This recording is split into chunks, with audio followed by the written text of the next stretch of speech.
本内容由大剧独播为您独家呈现。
还记得我们第一次聚会是在哪儿吗？安迪家，我们在吃大闸蟹。第二次是在这儿，第三次要不要去我家呀？反正我家有钟点工，吃完也不用收拾，往水槽里一扔，方便的很。许潇潇，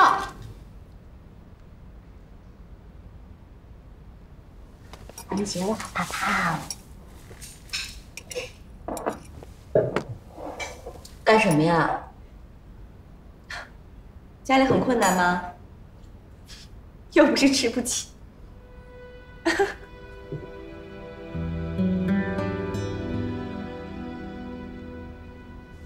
安姐，你好泼辣哦，爱死你了耶！谢谢夸奖。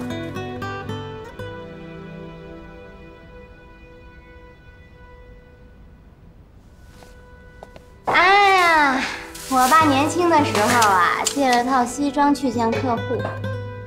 这借的呀，就是借的，再怎么装也是借的。即使西装再合身，那骨子里啊还是个土包子。很快就被人揭穿了。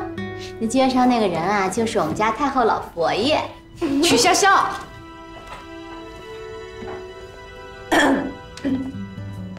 王百川，你听出来了吗？小菊好像说的是你。大家都不傻，我们也是喜欢玩。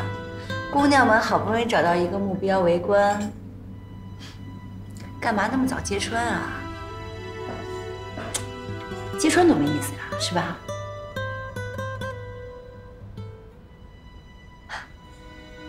好玩吗？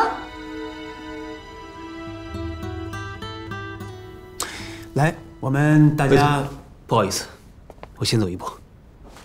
哎，小王，你等一下，小王。小王，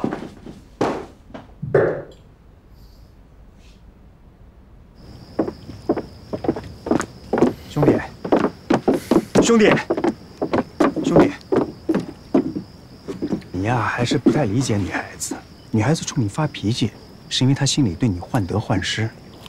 今天呢，大家都有些尴尬，回去冷静一下，回头单谈吧。尴尬？我一点都不尴尬。我本来今天要把事情给她说明白的，但是现在没有必要了。韩欣，你知道吗？女孩子嘛，都要面子的，你就别太计较了嘛。我车是租的，你们是不是早就知道了？都拿我当猴看呢？这有什么呀？早年间我还住过朋友的办公室呢，这个你不要往心里去。我相信小凡心里是有你的，要不然他不会在你身上花那么多。你等等，魏总，我们之间的事情没你想象的那么简单。上回我们客户郎总来的时候，小美提议要去商场，还有，行，我不提了。我现在得好好的捋捋思路。魏总，谢谢你的盛情款待。兄弟，有一句话我还是要说给你的，别把别人想得太好，但是也别把别人想得太坏，都是凡人。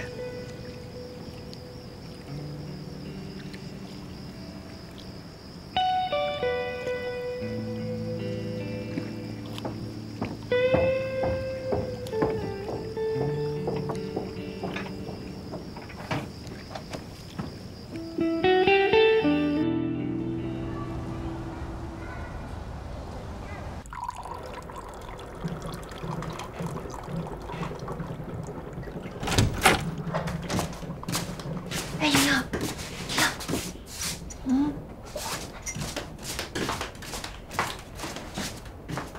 樊姐在里边呢。干嘛呀？大早上气警察，热死到了。没有，我给樊姐气的，那么大两个黑眼圈，肯定一夜没睡。得给她补。要我说，都怪那个曲潇潇，要不是她，樊姐也不会这样。我去给樊姐弄点早饭。哎呀，等会儿见到樊姐，千万别提这事儿啊，省得樊姐脸上挂不住。知道。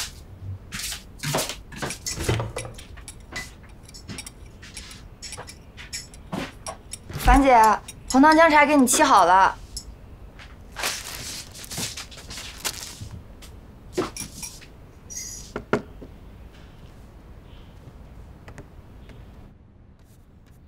什么情况？他们那边一点反应都没有吗？目前还没有。按你吩咐的，我每天早上、晚上都带着他们去吃饭，还安排人带着他们四处去玩。上海周边能玩的都玩遍了。曲总，你说咱这招能行吗？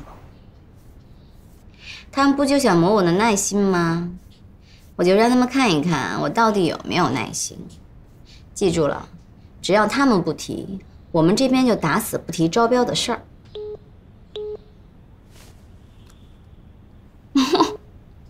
啊！说曹操，曹操就到了。我先不跟你说了，我先听听他想跟我说什么。哎，好，明白了。王哥，找我啊？有事儿要跟我说呀？哦，好，好，好，我马上就过来。拜。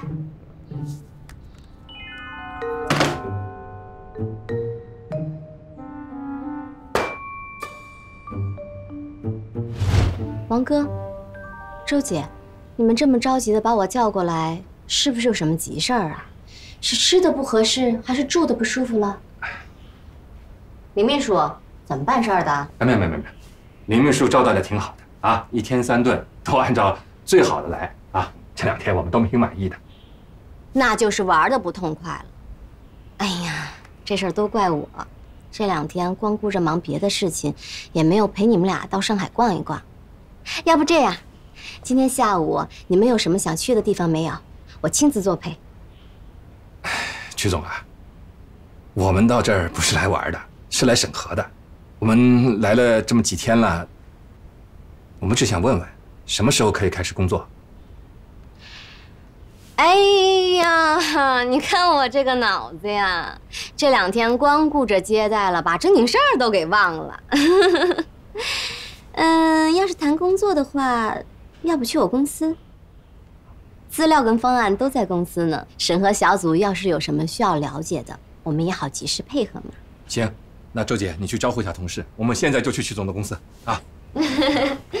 林秘书，让司机把车备好，他到楼下来接我们。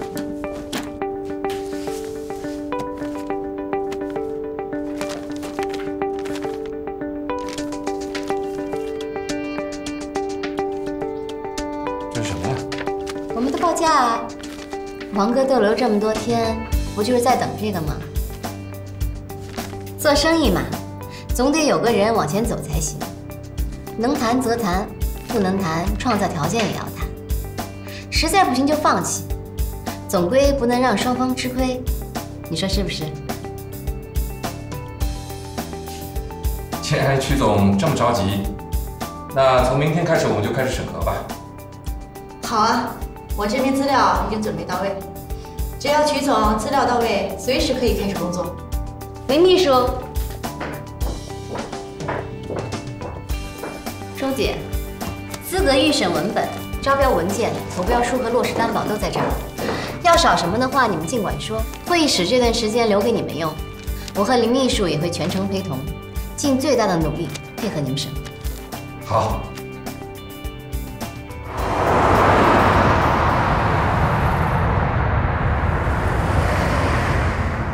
我到机场了，临时出差去德国参加一个展览。我这边也还好，刚联络了一个基金，也有很多事情要考虑。看来我这个男朋友不给力呀，你都不想我。哎，小凡还好吧？他没事。现在小曲一直在忙着见客户，小凡这个人又死要面子，绝口不提王百川，所以表面上看，他们还相安无事。你这些邻居啊，真的都挺有意思。有小曲那么跋扈的，小关那么乖乖的，小秋那样一根直肠通大脑的，还有小凡，都挺好的。我怎么觉得你话里有话？真是什么都瞒不过你。小王原本是要表白的，结果你也看到了，话还没有说出口，就被小凡一通羞辱。小王走之前还暗示说小凡当着他客户的面拉他去商场，动机不纯。不会吧？不可能，樊小妹不是这种人。知人知面不知心嘛，小心一点总没有坏处的。好了，不说了，到德国再跟你联系吧。OK， 你订好回程机票告诉我，我去接你。好，拜拜。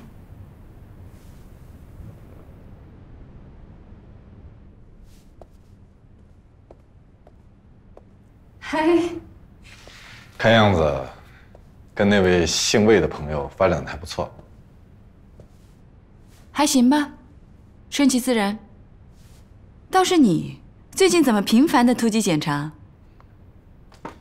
看看这个，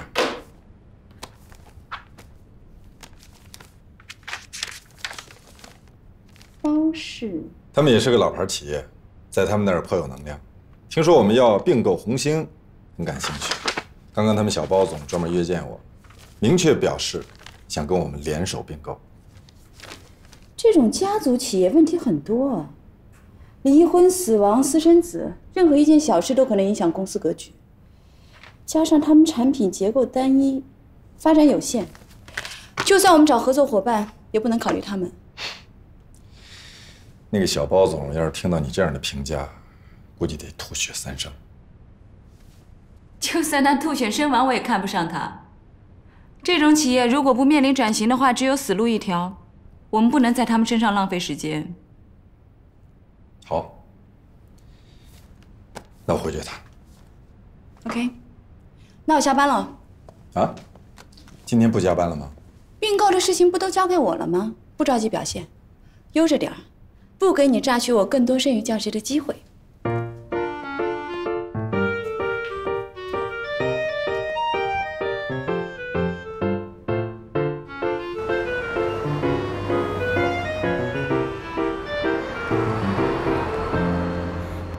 男朋友、女朋友，这些简单的词语，像是被赋予了某种魔力，让你变得不再是你，而又乐在其中。就像起点才刚刚离开，安迪已经开始思念。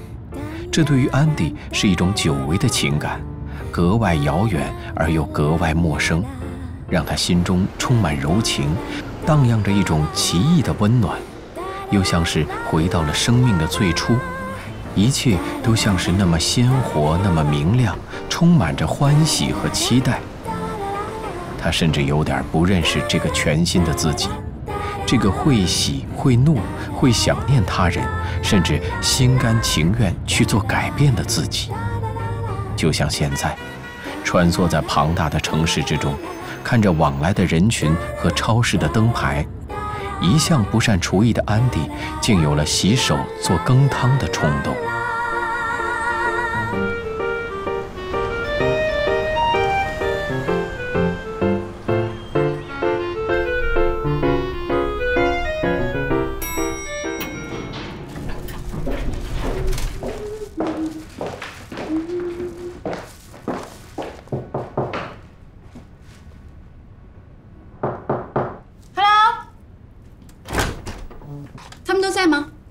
叫上他们一起来我这吃晚饭吧。我去。好，我去。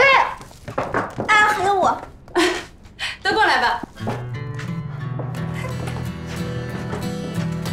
安迪又把这个端过去了。OK。安迪姐，都把盘子都给我。我来了。嘿，我买的是火锅，因为我问了超市工作人员，他们说火锅最方便。还要做什么吗？你需要换身衣服，最好像我一样能带个围裙。行了，姑娘们，吃晚饭，咱们一起吃。我快吃了啊！我来帮你。当然得帮啦。你把那个拆了放前面。肉，就知道肉。那我直接把它剪开啊。好香啊！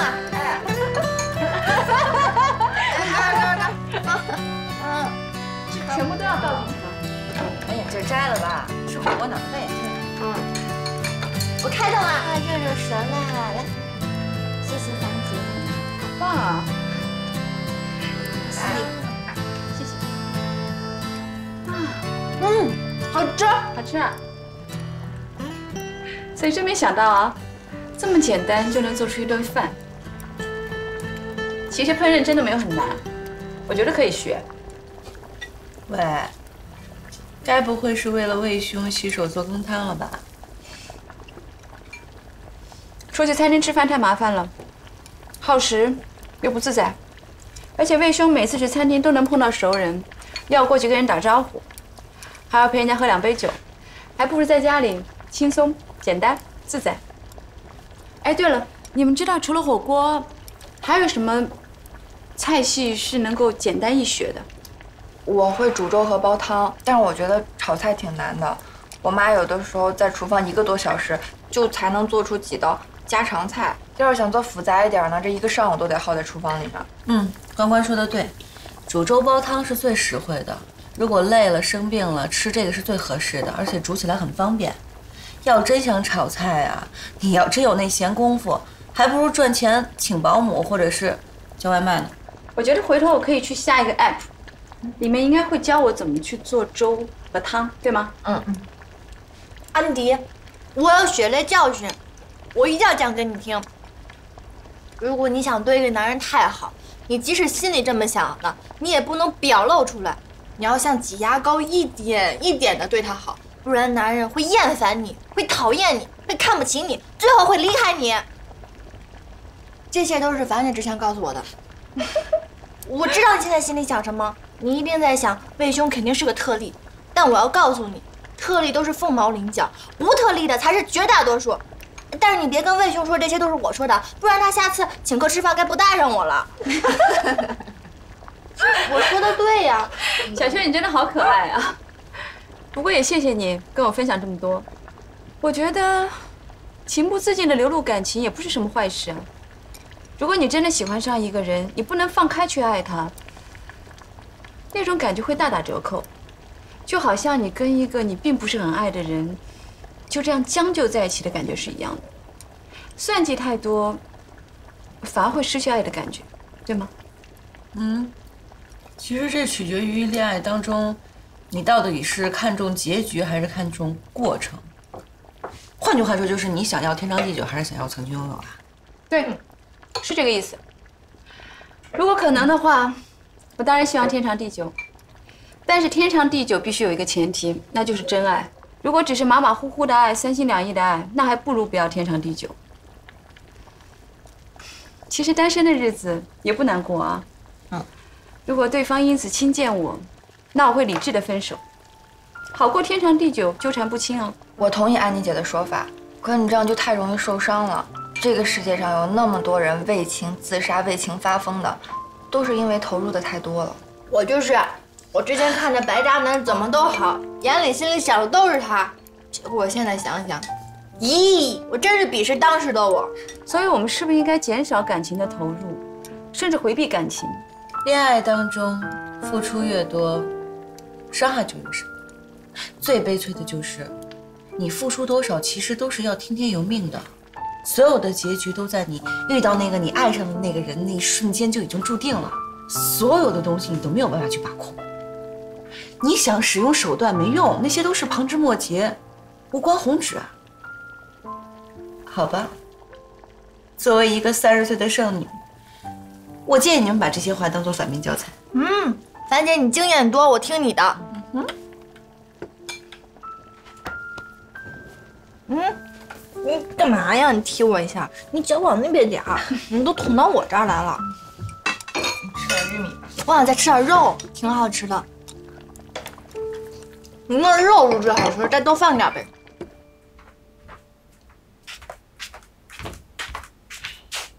谢谢关关。要么说这女人一谈恋爱就成傻子了，就连安迪这种强悍的女人也可以为了魏兄洗手做羹汤，我真是想不到。可是我还挺羡慕安迪的，我觉得那个魏总是真心爱安迪。你们在山庄看见吗？那魏总的眼神一直盯着安迪转，谁都不看。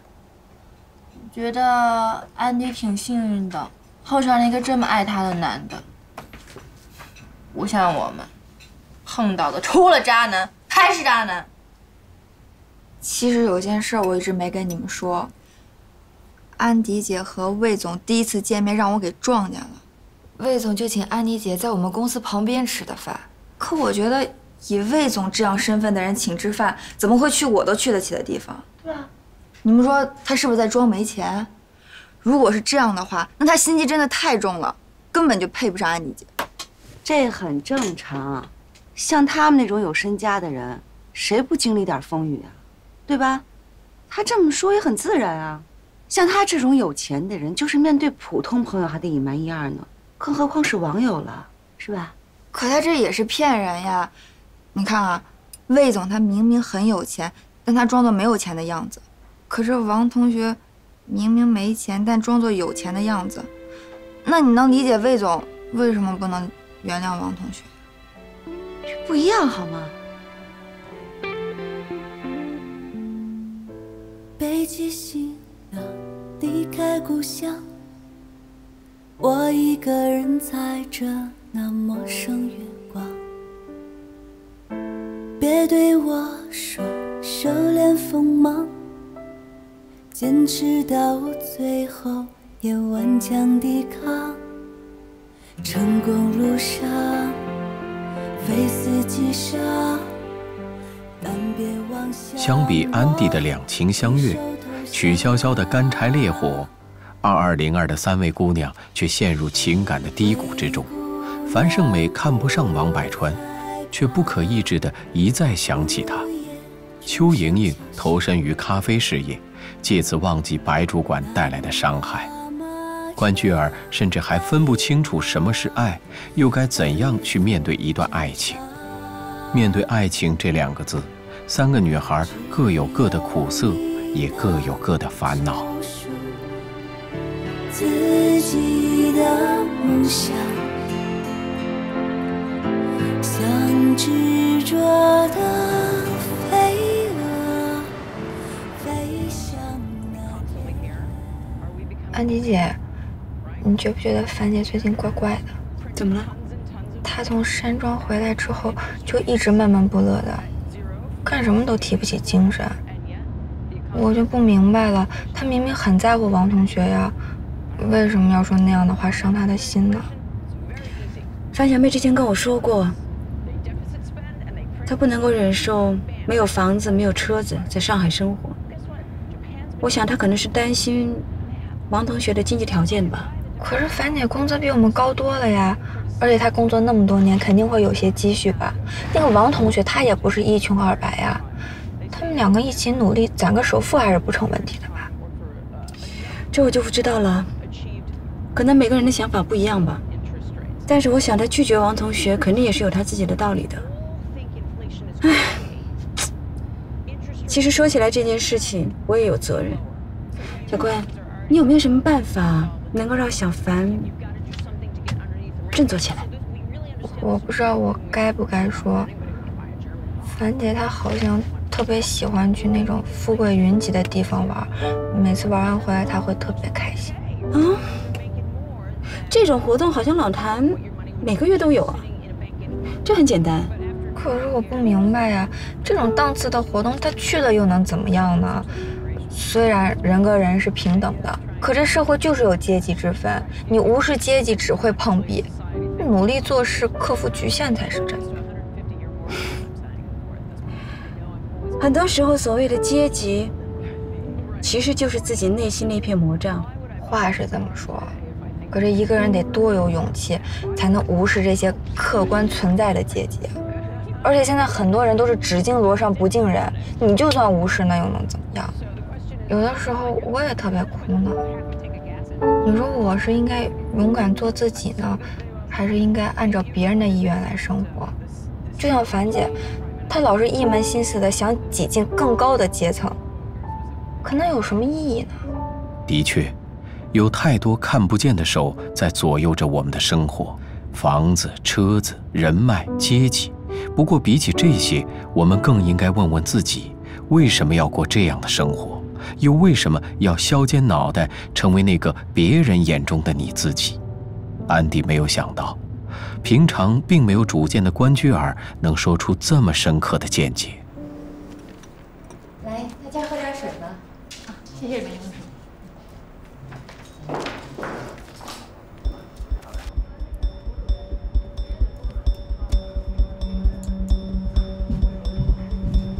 徐总，怎么样啊？还在里面讨论着呢。还讨论什么呀？一共就那么点东西，要讨论几年啊？几个意思啊？这是？还能几个意思呀？跟以前一样拖呗。我就不明白了，这有什么好拖的？之前拖是因为谈条件，现在咱底牌都亮出来，还拖什么拖？有劲吗？你问我呀？我哪知道呀？那这审核小组来了这么些天，你天天跟着住酒店，这怎么行啊？连家都没回。他们要是没有诚意啊，就别跟他们合作了。咱们呐，不缺这一桩生意啊。那怎么行呢？我好不容易轮到第二轮，现在放弃，那我之前做的事不白做了吗？好，你的事爸爸妈妈不插手。你那个审核小组什么时候弄完了？你什么时候回家来住几天？妈给你好好补补啊。啊，不说那个事还好，一说那个事我就头大。话我已经都挑明了，那伙人还在那磨磨唧唧的不给力，能给的利润我也都给了呀。我都不明白了，那这么拖下去还有什么意义？这是在等你加料呢。香香，你刚才不是说了吗？进入2轮的一共有3家公司吗？形势现在已经变得很明朗了，这就是看谁有料，并舍得给料的竞争。但是我做这么大个项目，总不能让我不赚钱吧？你看我的报价，我的毛利润也就200来万，再除去成本，除去公司那些费用，根本就没有再剩下什么嘛。那如果再加料的话，那我整个工程基本上毫无利润可言。没错，就这个数。生意做到现在，谁都知道它的成本是多少。你的公司的逆势运作呀，在那些老将眼里，那都是透明的。你不如一口气给足他这个数，跟他们混成兄弟啊，让他们为你打开大门。实际利润吧，来日方长。臭啊！你的意思是说，让我先拿下项目，然后到实际操作环节的时候做手脚？你这可是恶意低价，查出来可是要废标的。为了做长线，割舍眼前的利益也是有的。只要不亏本，就不能判定为恶意低价。至于到了实施运作方面，环节太多出点问题，它也是正常。不然呢？你还有什么办法？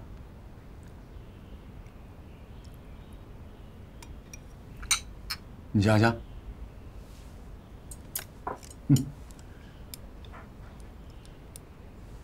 是，留下200万，显得我们还有赚，而且我们够大方，够朋友啊。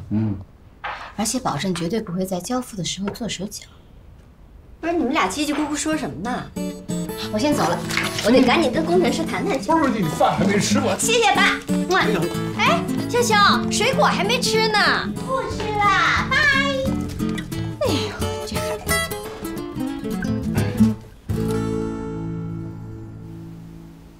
欢欢，下个月就应该有少量的存款了。你说，我是把这些存款是要交给我爸妈呢，还是我自己留着做投资啊？投资？你要投资什么呀？炒股？我建议你呢，现在还是先把本职工作做好。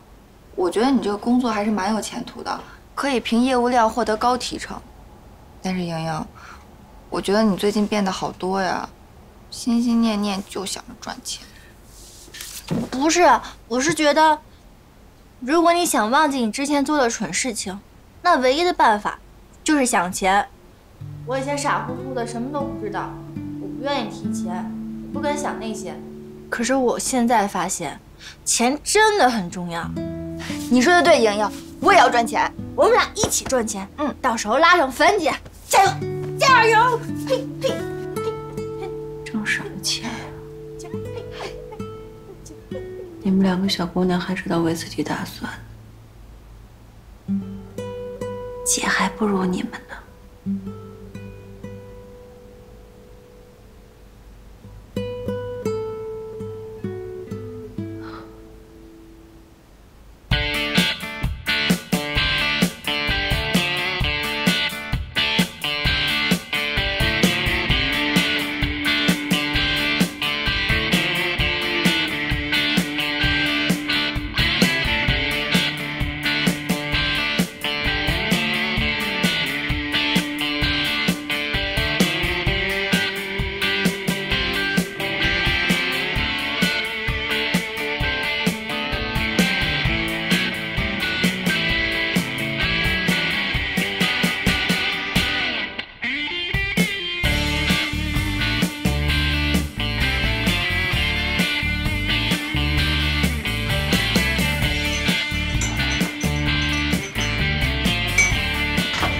加油加油啊！打起精神来，吃咖啡，喝咖啡。谢谢徐总，你辛苦了啊！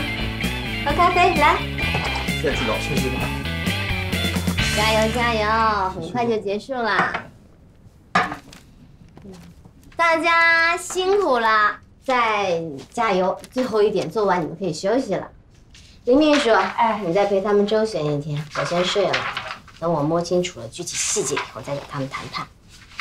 这帮孙子，我就不信了，这次我搞不定他。哦，对了，这次如果中标的话呢，我给你们每一个人包一个大红包 ，OK？OK。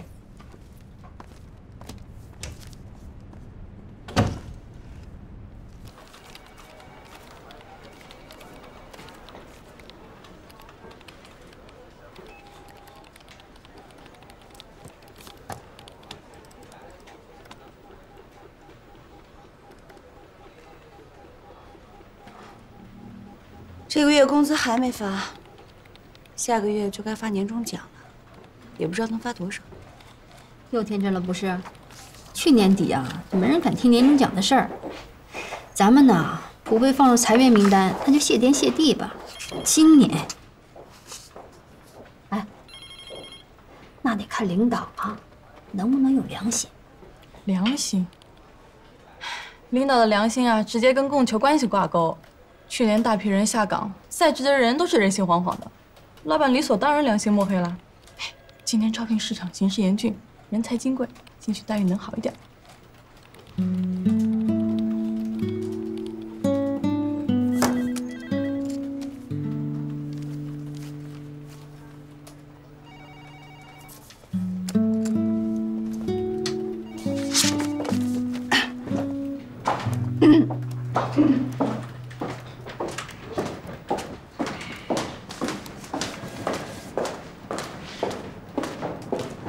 年终报告。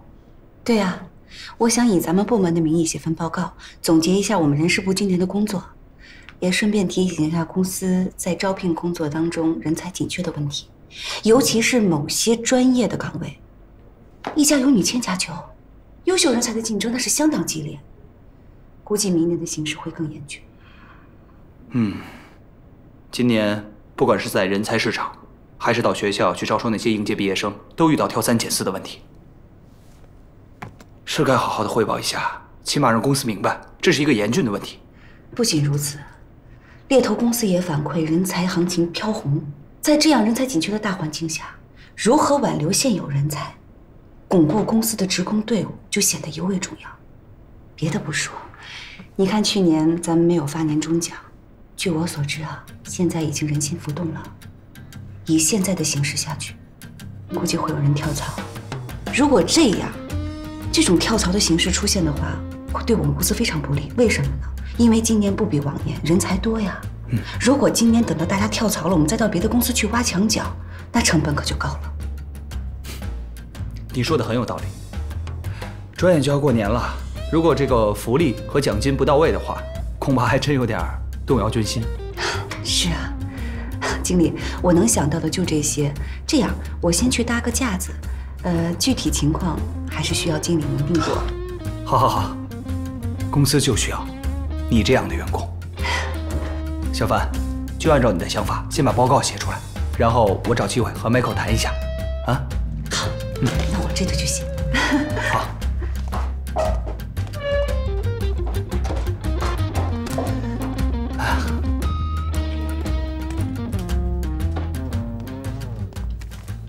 眼看年终奖在望，樊胜美得益于自己纯熟的办公室套路，在他眼里，办公室不过是一个利益共同体，只要提出的每一件事尽量多的在办公室人群中达到利益共识，事情的发展往往就朝着共同推动的路子上疾奔了。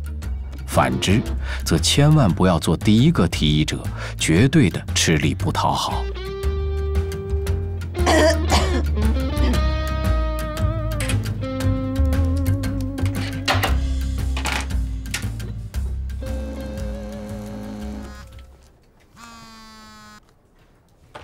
喂，你好，我还在上班呢。哎，樊小妹，千万请帮忙！今天晚上我有个年会，他们需要我带个伙伴参加，就是那种有名流、有颁奖晚会，还有慈善拍卖那种。魏兄不在，我对这边的礼仪又不太熟悉，你能不能陪我一起参加？答应吧，时间来不及了，我现在去接你。今天晚上，你就是我的主心骨。好的，没问题。放心吧，有我在呢。你赶紧回家换礼服，化好妆等我啊。OK， 一会儿见。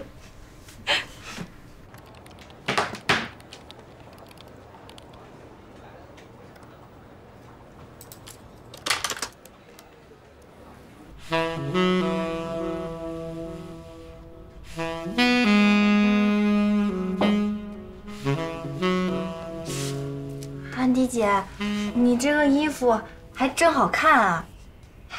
谢谢。你们一会儿要去哪儿啊？我带樊小妹去个酒会，这是我回国第一次去这样的地方，需要带一个熟悉的人。你们是不是要去那种特别高级的那种酒会？我还从来没有去过呢。你去了以后能给我发照片吗？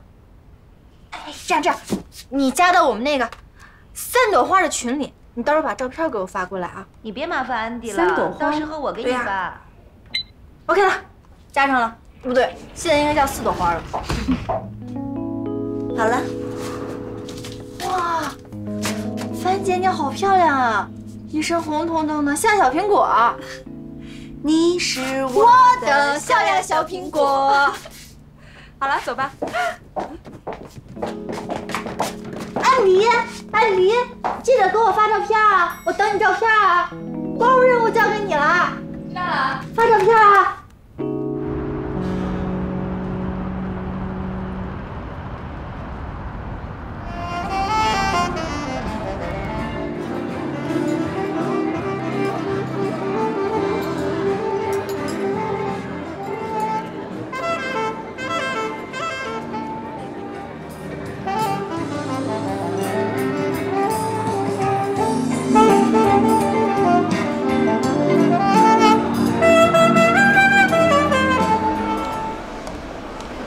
地方可真不错，要是能在这儿工作，估计心情都会变得很好。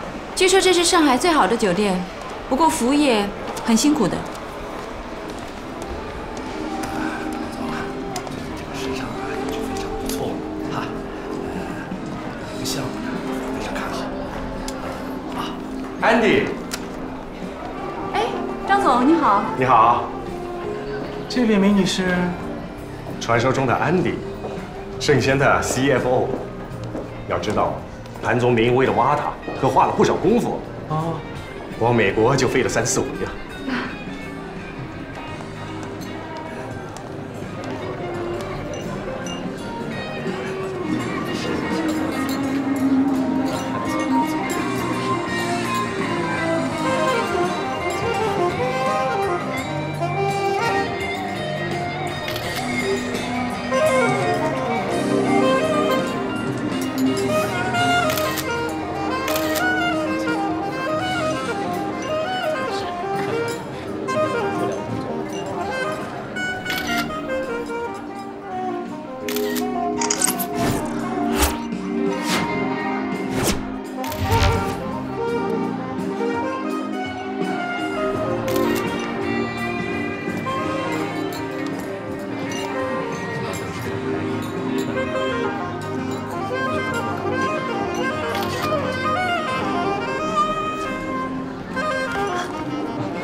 没事没事，能被美女撞到是我的荣幸才是。你也是来参加酒会的吗？我只是个小人物，没有资格参会。我是陪朋友来的。那我要谢谢你那位朋友才是啊，让我荣幸的能见到大美女。红色很配你，让人眼前一亮。这里美女如云，我又算什么？什么？